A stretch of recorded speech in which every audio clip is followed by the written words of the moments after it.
ভোলার তজুমুদ্দিন উপজেলায় শ্রমিক দল, যুবদল, কলেজ ছাত্রদলের কয়েকজন নেতাকর্মীর বিরুদ্ধে গৃহবধূকে দলবদ্ধ ধর্ষণের অভিযোগে মামলা হয়েছে।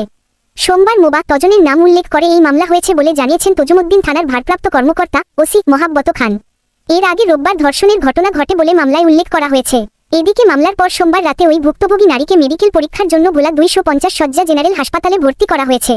ভুক্তভোগী ওই গৃহবধূর স্বামী তজুমুদ্দিন উপজেলার একটি ইউনিয়নের বাসিন্দা, তবে ঢাকায় থাকেন। তিনি 2 বিয়ে করেছেন। ওই ব্যক্তির অভিযোগ 14-15 দিন আগে তিনি ঢাকা থেকে বাড়ি আসেন।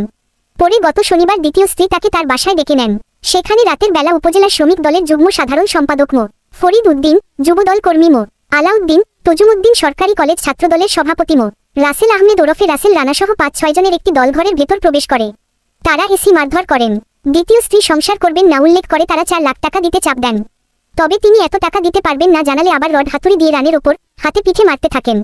তাকে অন্য একটি ঘরে আটকে রেখে রাতভর নির্যাতন করেন। ওই ব্যক্তি আরও বলেন, খবর পেয়ে রোববার সকালে তার প্রথম স্ত্রী ঘটনাস্থলে আসেন। প্রথম স্ত্রীকে দেখে আবারও রড হাতুড়ি দিয়ে তাকে বেধড়ক পেটানো শুরু করেন। এই সময় প্রথম স্ত্রী হামলাকারীদের হাত পা ধরে স্বামীকে ছেড়ে দিতে বলেন। এক পর্যায়ে তারা 4 লাখ টাকার বদলে 1 লাখ টাকা দিতে বলেন। তখন প্রথম স্ত্রী তার শ্বশুরকে ফোন করে টাকার জন্য বলেন। টাকা আসছে শুনে হামলাকারীরা প্রথম স্ত্রীকে ঘরে রেখে স্বামীকে দোকানে চা খাওয়ানোর কথা বলে বাইরে নিয়ে যান। ওই নারী গণমাধ্যমকে বলেন, তার স্বামীকে বের করে নিয়ে যাওয়ার পর সন্ত্রাসীরা ঘরের দরজা জানালা আটকে তাকে ধর্ষণ করেন। তিনি চিৎকার করলে বাড়ির নারীরা দরজা জানালা খুলতে চেষ্টা করেন, কিন্তু তাকে রক্ষা করতে পারেননি। ভুক্তভোগী দম্পতি বলেন, এরপর এই ঘটনা থানায় না জানাতে তাকে মোবাইল ফোনে হুমকি দেন অভিযুক্তরা। পরে স্ত্রীকে নিয়ে গ্রামের বাড়ি একই উপজেলার শম্ভুপুর ইউনিয়নে ফেরেন তিনি। বাড়ি ফিরে স্ত্রী কয়েকবার আত্মহত্যা করার চেষ্টাও করে। এরপর ওই রাতেই 999 নম্বরে ফোন করে পুলিশের সহযোগিতায় তজুমুদ্দিন থানায় যান তারা। পুলিশ তাদের থেকে ঘটনার কথা শুনে তদন্ত করে। বিকেলের দিকে মামলা নিয়ে রাতে তার স্ত্রীকে মেডিকেল পরীক্ষার জন্য ভোলা 250 শয্যা জেনারেল হাসপাতালে নিয়ে আসে পুলিশ। ভোলা 250 শয্যা জেনারেল হাসপাতালের মেডিকেল অফিসার ডা. আমিনুল ইসলাম জানান, সোমবার রাত 9:30টার দিকে তজুমুদ্দিন উপজেলার ভুক্তভোগী নারীকে মেডিকেল পরীক্ষার জন্য ভোলা 250 শয্যা জেনারেল হাসপাতালে ভর্তি করে পুলিশ। ওই নারীর চিকিৎসা চলছে। এ ঘটনায় অভিযুক্ত ব্যক্তিদের ছবি সামাজিক যোগাযোগ মাধ্যমে ছড়িয়ে পড়লে প্রধান আসামি উপজেলা শ্রমিক দলের যুগ্ম সাধারণ সম্পাদক মো. ফরিদ উদ্দিন ও যুবদল কর্মী মো.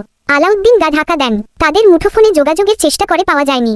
তবে তজুমুদ্দিন সরকারি কলেজ ছাত্রদলের যুগ্ম আহ্বায়ক রাসেল আহমেদ গণমাধ্যমকে বলেন, যে এলাকায় ঘটনাটি ঘটেছে সেখানে তিনি একসময় থাকতেন, তিনি এখন সেখানে থাকেন না। সেখানে আরেক রাসেল আছে, কিন্তু তজুমুদ্দিনে বিবদমান বিএনপির ষড়যন্ত্রে পড়ে তাকে ফাঁসানো হচ্ছে।